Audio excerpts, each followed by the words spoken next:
분단국이라는 특수 상황이 외부 세력이 개입하기 쉬운 환경을 만들고 있고 그 개입의 중심에 있는 것이 바로 통일교입니다.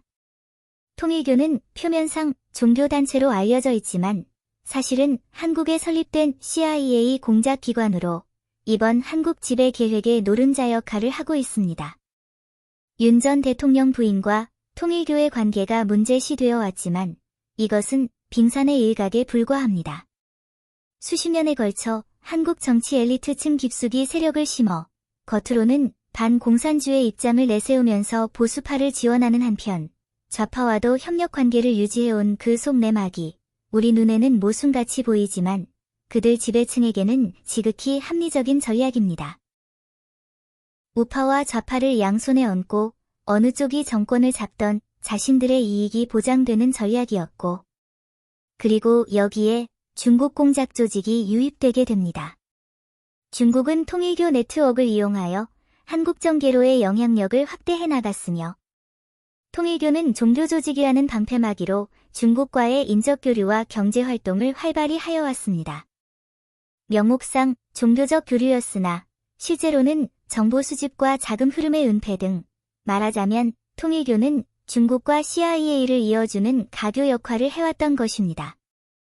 CIA와 중국 공작 조직이 겉으로는 서로 적대 관계를 유지하면서 실제로는 공통 이익을 취하고 있었다는 사실인데 여기서 공동 이익이란 한국을 완벽하게 조종할 수 있는 상태로 만드는 것을 말합니다.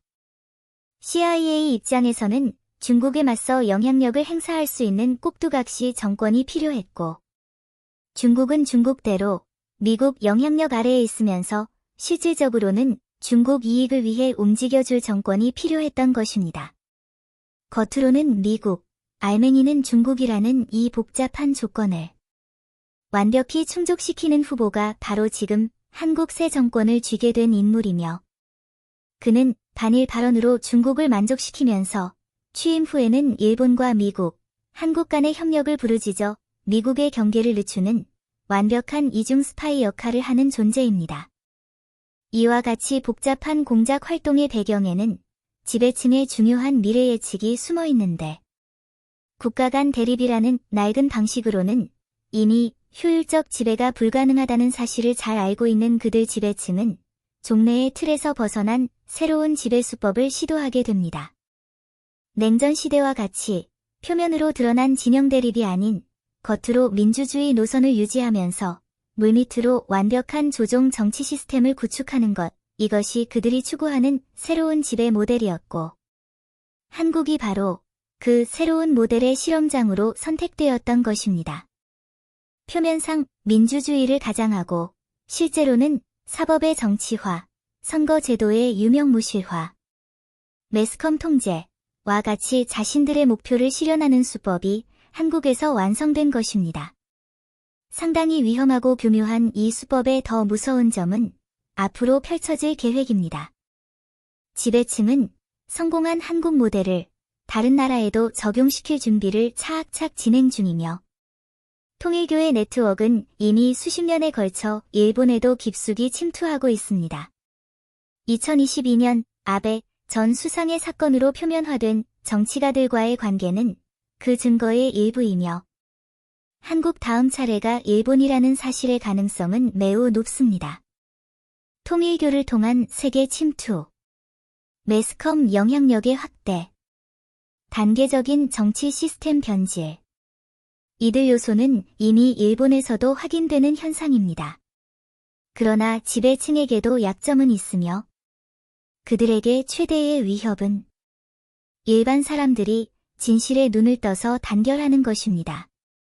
사람들의 각성만이 이 시스템에 대한 최대의 대항수단인 것입니다. 한국에서 일어난 일을 알고 그 배후 구조를 이해함으로써 또 다른 나라에서 같은 공작 활동이 행해질 경우 그것을 통찰하여 대항할 수가 있습니다. 한국의 상황이 일국의 단순한 내정 문제가 아니라 국제 규모의 지배 실험이었다는 것. 이 실험 다음 단계로 무엇이 일어나는지, 그것이 여러분 일상에 어떤 영향을 끼칠 것인지, 그 가능성에 대한 구체적 이야기로 넘어가겠습니다.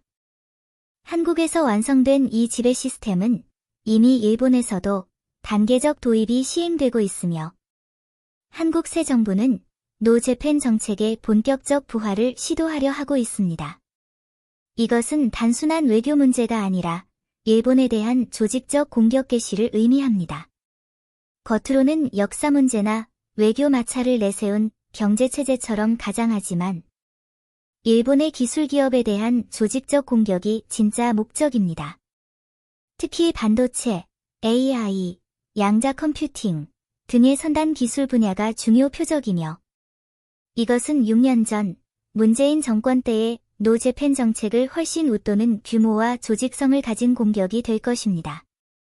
그때는 감정적 반일 무드에 의존한 부분이 컸었다면 이번에는 전략적으로 계산된 공작 활동입니다.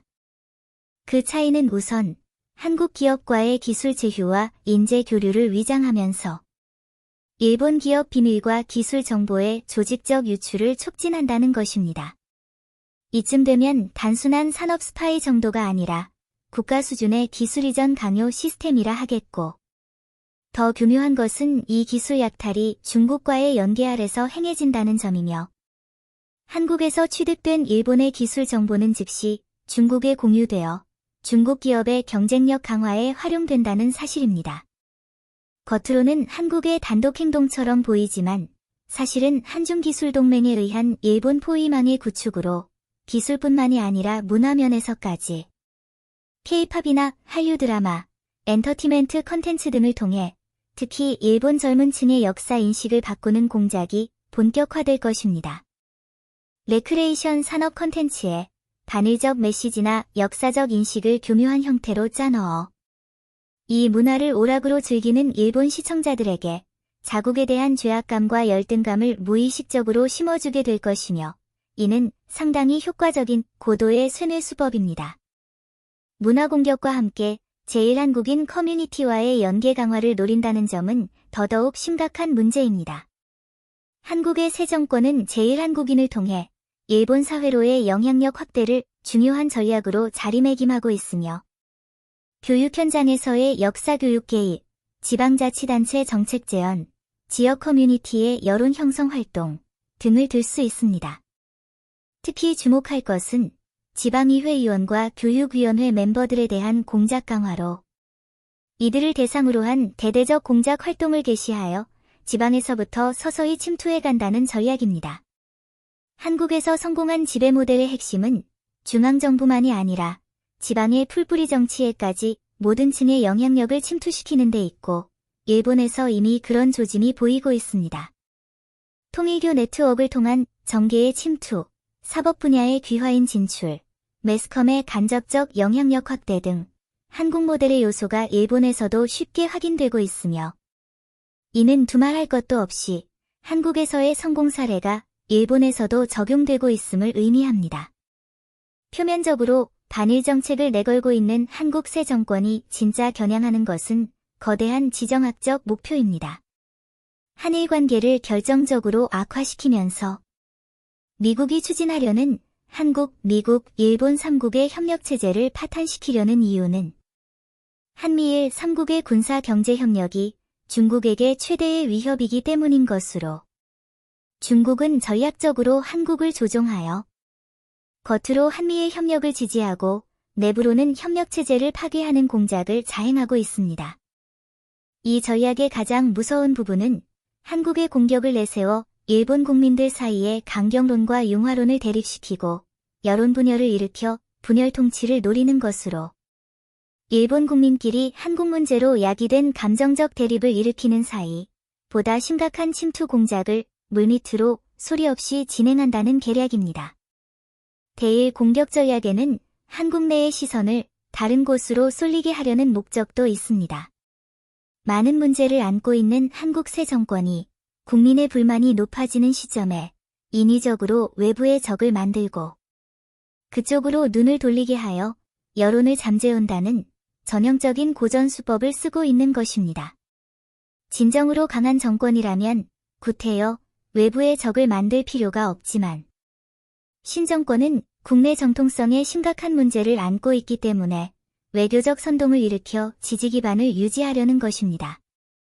상당히 복잡하고 심각한 상황이지만 이 위기야말로 사실은 인류에 있어 커다란 각성의 기회이며 인류의 의식은 큰 어려움에 직면했을 때야말로 가장 극적인 진화를 이루어냅니다. 한국 정치 배후의 국제적 공작 활동을 이해함으로써 여러분 의식의 큰 변화가 이루어지기 시작했습니다. 낡은 지배층이 마지막 힘을 쥐어짜내며 지배를 유지하려는 현상 앞에 여러분이 겪는 어려움은 새 시대로 이행하기 위한 산통입니다. 공포와 절망에 빠지지 않고 내면의 힘을 믿고 전진하려면 정보를 그대로 믿을 것이 아니라 자신의 직감과 논리적 사고로 판단하며 매스콤의 보도와 권력자들의 발언에 항상 의문을 가지고 진실을 탐구하는 자세를 유지하는 것이 중요합니다. 진실을 추구하는 사람들끼리의 동맹과 결속은 어떠한 정보 통제와 분열 공작보다 강력한 힘을 가집니다. 여러분 마음속의 진실과 자비를 잊지 말기를. 그리고 지배자들에 대한 증오를 품을 것이 아니라 그들도 보다 큰 사랑의 빛에 의해 변화될 수 있는 존재라는 것을 이해하게 되기를 바랍니다. 진실을 보는 힘은 누구에게나 내재되어 있고 모든 영혼에는 본래 진실과 거짓을 분별하는 직감적 능력이 있지만 오랜 정보 통제와 사회적 압력에 의해 그 능력이 잠자고 있을 뿐 한 사람 한 사람이 잠자는 능력을 각성해감으로써 집합의식 전체에도 변화의 물결이 퍼져나갈 것입니다. 이것은 어떤 교묘한 지배 시스템보다 강력한 혁명의 힘이며 개인의 각성이 사회 전체의 힘이 되는 것입니다. 지구는 현재 의식의 커다란 변환기를 맞이하고 있으며 낡은 지배구조에 의존하던 문명에서 사랑과 조화에 근거한 새로운 문명기로 이행하고 있습니다. 위기는 곧 성장의 기회입니다. 이것은 어떤 교모한 지배 시스템보다 강력한 혁명의 힘이며 개인의 각성이 바로 사회 전체를 비추는 빛이 되는 것입니다. 지구는 현재 의식의 커다란 변환기를 맞이하고 있으며 낡은 지배 구조에 의존하던 문명에서 사랑과 조화에 근거한 새로운 문명기로 이행하고 있습니다. 위기는 곧 성장의 기회입니다.